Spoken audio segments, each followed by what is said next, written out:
إن الحمد لله أحمده وأستعينه وأستغفره وأستهديه وأعوذ بالله من شرور أنفسنا ومن سيئات أعمالنا من يهده الله فلا مضل له ومن يضلل فلا هادي له وأشهد أن لا إله إلا الله وحده لا شريك له وأشهد أن محمدًا عبده ورسوله اللهم صل وسلم وبارك على خير خلقك ورسلك نبينا وإمامنا وقدوتنا وحبيبنا محمد وعلى آله وصحبه وسلم تسليما كثيرا يا أيها الذين آمنوا اتقوا الله حق تقاته ولا تموتن إلا وأنتم مسلمون يا أيها الناس اتقوا ربكم الذي خلقكم من نفس واحدة وخلق منها زوجها وبث منهما رجالا كثيرا ونساء واتقوا الله الذي تساءلون به والأرحام إن الله كان عليكم رقيبا يا أيها الذين آمنوا اتقوا الله وقولوا قولا سديدا يصلح لكم أعمالكم ويغفر لكم ذنوبكم ومن يطع الله ورسوله فقد فاز فوزا عظيما ثم أما بعد فإن أصدق الحديث كتاب الله وخير الهدي هدي محمد صلى الله عليه وسلم وشر الأمور محدثاتها وكل محدثة بدعة وكل بدعة ضلالة وكل ضلالة في النار. We have heard a couple of news in the past 2 weeks, actually in the past 1 week, about suicidal and about murdering. The homicide that has happened was in Australia. A young Muslim man, teenager, went into a church during the Sunday sermon and attacked the one who was giving the sermon, stabbing him with a knife or weapon. And another one was here in America, a non-Muslim youth who suicided himself. And after they investigated, that young man was living 2 different lives. One with his family, very good relationship with his family.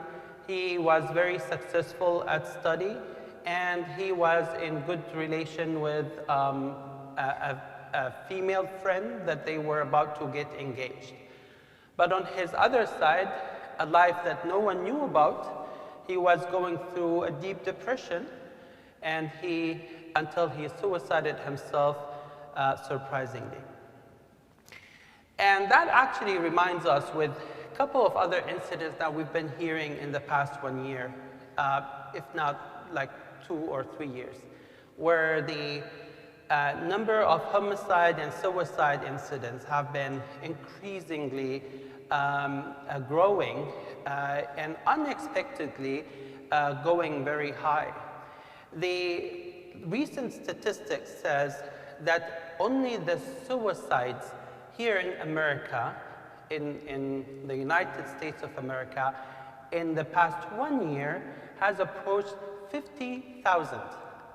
50,000 people have killed themselves just in the past 1 year in America only. And perhaps this is one of the highest rates in the whole world. And unfortunately, another study says that the vast majority of these are those who are under 30 years old.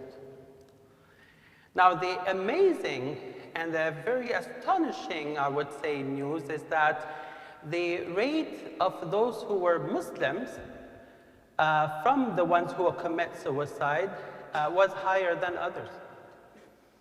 And let me be more carefully stated this. The study says that the attempt of suicide, I'm just correcting the last statement, the attempt of suicide that has happened between Muslims was way higher, was almost double the attempt of suicide that has happened with other groups.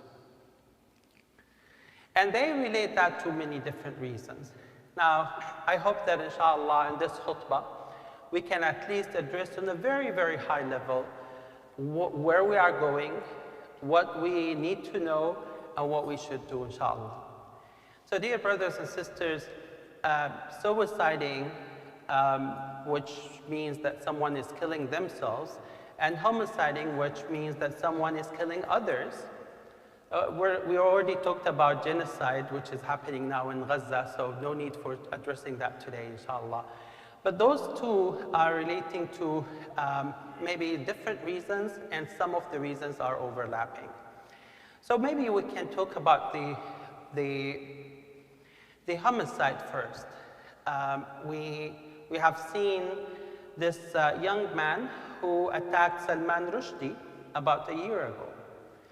And everyone knows what Salman Rushdie and how bad his contribution was, his false contribution was to the society and his attack to Prophet Muhammad sallallahu alaihi wasallam and all the Sahaba. But we all agree that correcting that evilness with attacking a person with a knife was unacceptable from both Islamic perspective and also from a human perspective. We have much better way of conveying the message by raising the awareness, by proving ourselves with education, with the right evidence. We don't really need to go to that violence in any way. But it's something that we have to admit that it is there in our society. Not only the Muslim society, it's there everywhere. And perhaps if you think about it, like now we have a huge rate of homiciding, which is not the 50,000 I was talking about. It's different statistics there. It's almost now like in the 30,000 people who get murdered because of homicide. Wallahu ta'ala a'la wa a'lam, there are multiple reasons for it, but among the very frequent reasons that psychiatrists and the psychologists have been talking about are actually the media that we are, that those next generation, newer generation are facing. Like for example, consider the type of video games that people or the youngsters are actually doing.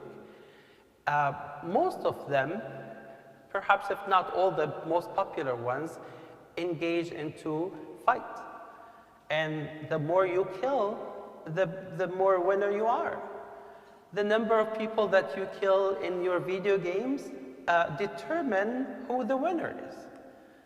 And it's very sad that, subhanAllah, they come up with so ugly things that unfortunately they made that ugly things to be enjoyable to our new children. So much so that it's very easy now for any new children to just say, I'll kill you, I'm gonna kill you.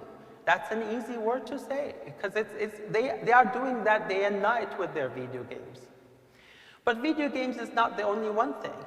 Like all those movies that they are doing on TikTok, on YouTube, on TVs, that involve violence, and as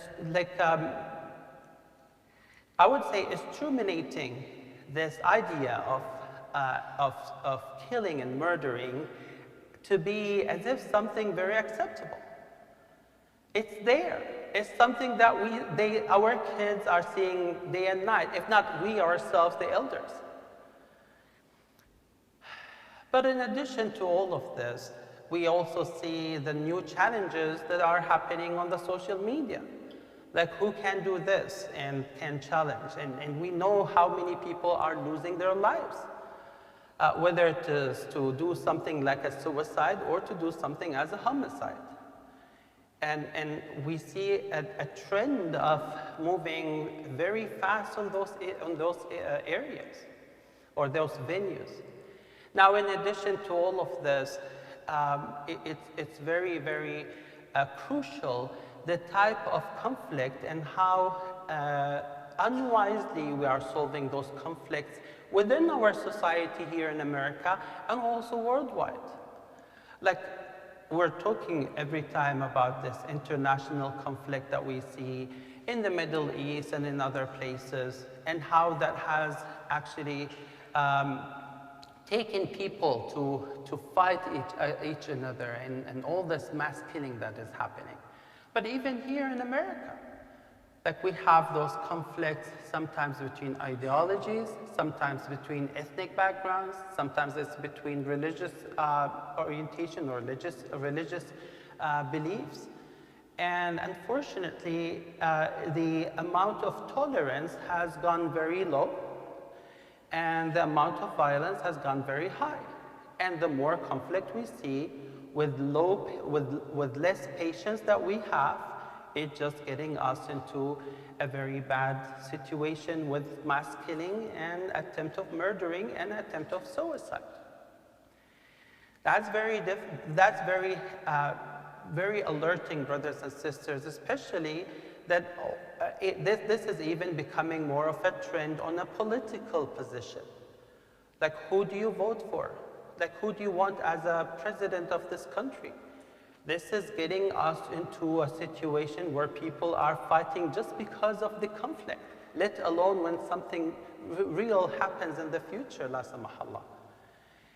Now, taking us away from that and going to the suicide and how this is actually happening, like they always say that the depression is one of the most important diseases that we now face in today's time.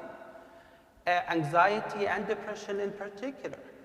And depression and anxiety are not always very clear to detect. Many people are going through this without anyone around them being aware of that.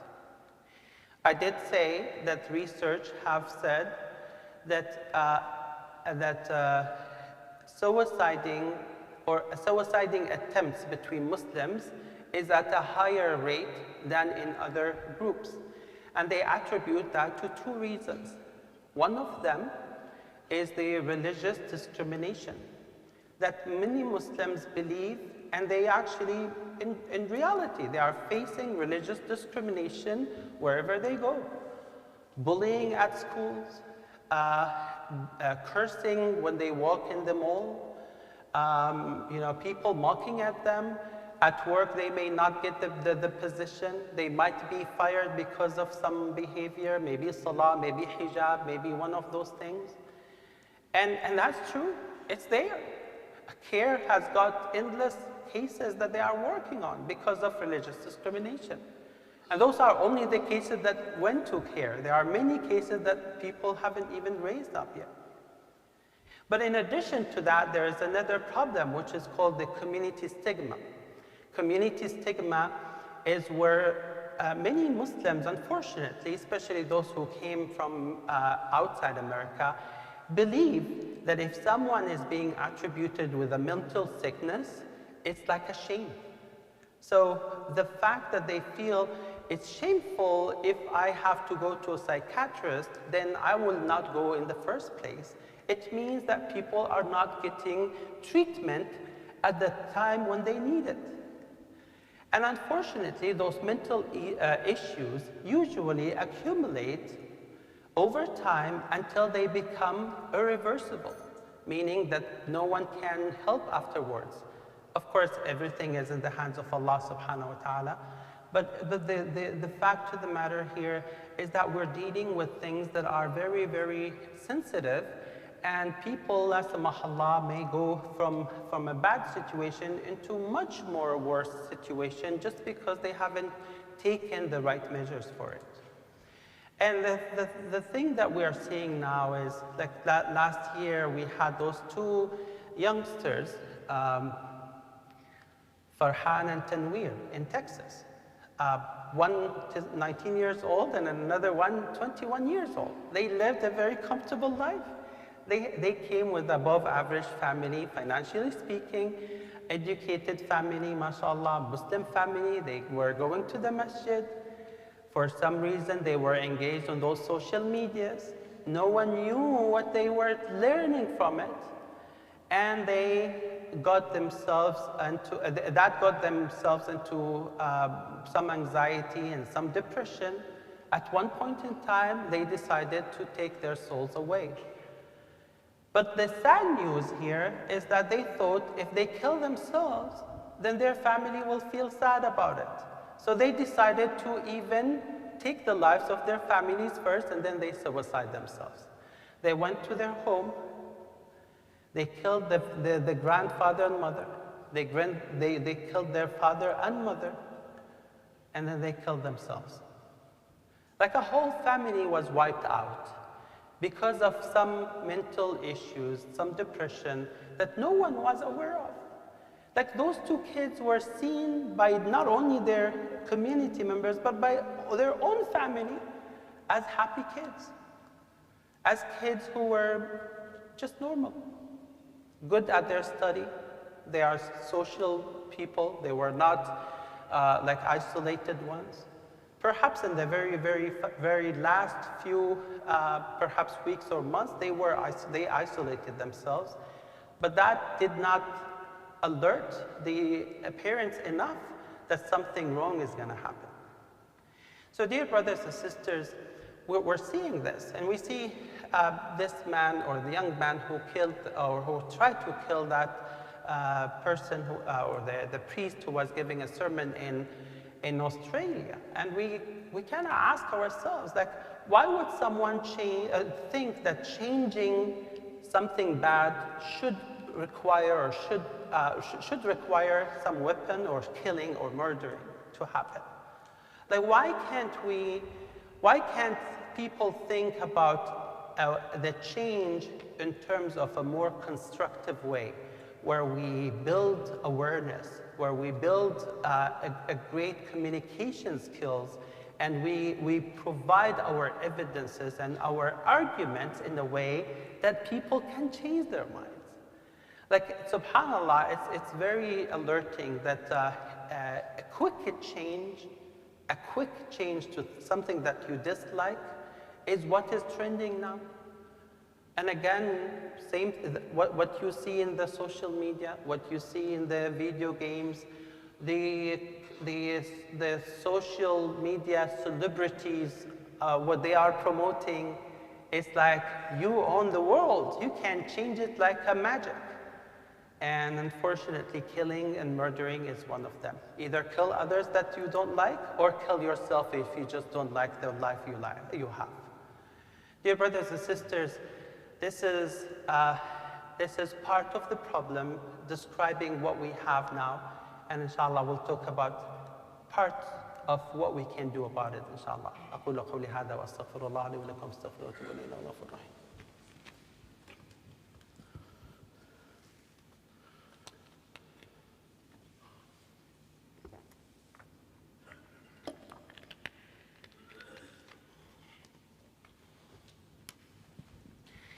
الحمد لله على إحسانه والشكر له على توفيقه وامتنانه، وأشهد أن لا إله إلا الله تعظيما لشانه، وأشهد أن محمدا عبده ورسوله الداعي إلى رضوانه. اللهم صل وسلم وبارك على خير خلقك ورسلك نبينا محمد وعلى آله وصحبه وسلم تسليما كثيرا. Dear brothers and sisters, maybe before we talk about like what to do about this, maybe we can ask ourselves a question. Was this suiciding happening, or even homiciding? Was that happening in the early time, especially in the time of Prophet Muhammad ﷺ? The answer is yes, it was happening. Of course, not at this rate. Of course it was very rare, but it did happen. In Sahih Muslim, we know about this hadith that there was some of the Sahaba who actually immigrated from Mecca to Medina, and they found themselves lonely, they had homesickness, and one of them became so much depressed that he couldn't control it. He was Sahabi, like one great Sahabi. And he pulled an arrow from what he had, and he cut through his hand from both sides, and it was so bleeding until he passed away. And the Rasul ﷺ heard about this. And when he ﷺ knew about this from the cousin of the one who suicided himself, the cousin told the Rasulullah ﷺ, Ya Rasulullah, I saw him in my dream, and I asked him, what did Allah subhanahu wa ta'ala do with you? And he told me, I was told that you are forgiven because of your hijrah. You were forgiven because of your hijrah from Mecca to Medina. So his cousin asked him, how about your hand, what happened? And he said, it was said to me that we will not recover what you have destroyed with your own hands. So he came to Rasulullah ﷺ, the cousin came to Rasulullah ﷺ, and he told them, I saw him in my dream and this is what happened. Is that reality, Ya Rasulullah? And Rasulullah ﷺ could not stop from saying, Allahumma waliyadayhi faghfir. O Allah, and forgive his hands as well. So he ﷺ acknowledged what he saw, what the cousin has seen in his dream, and he acknowledged that he ﷺ believed that Allah subhanahu wa ta'ala forgives him for his past great deed that he did. And he ﷺ has asked Allah subhanahu wa ta'ala further to even forgive for what he has damaged, for how he has damaged his body. Now, this hadith tells us two things. One is that, of course, we know that suiciding in Islam is haram, is actually a major sin. But at the same time, it tells us one very important thing, which is that some people get into a situation of depression or some situation of mental sickness where they are no more in control of their emotion. Like they just cannot understand or they cannot control what they do. And that happens. I mean, there are people who they may utter or say things, and if you ask them just one day after, they would say, Wallahi, we have never said that. Similarly, there are people who may harm themselves not knowing that they were doing it in the first place, because they have reached into a very, very bad situation, very bad mental shape, that they are in no more control of themselves. And that's where Allah subhanahu wa ta'ala is the most merciful. Now, with that said, it's very important for us to realize not only the causes of what may push people into those mental illnesses where they will either be willing to kill others or to kill themselves, but also, more importantly, to see how we as Muslim community can try to mitigate the rate at which people are going through this. And if we are able to, inshallah, establish within ourselves a way that we can relieve our kids and relieve our next generation and have them to think more positively about things rather than going through those venues where they end up either killing themselves or killing others, then of course this is our duty, our responsibility, and what we need to do. Now, with what people see or what those youth are seeing from violence, from those very aggressive way of debating or very aggressive difference of opinions that are happening over the internet by the celebrities, some of the celebrities, and of course, all those video games and other things that are happening, and sometimes, unfortunately, from our leaders, our political leaders, on how they treat things. We need to really understand that our youth are learning from what they see way more than what they learn at the masjid or at home.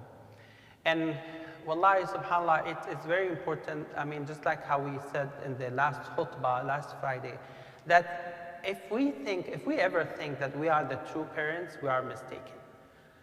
That there are more important parents to our kids these days than ourselves. They are the TVs, they are the internet, the social media, plenty of others.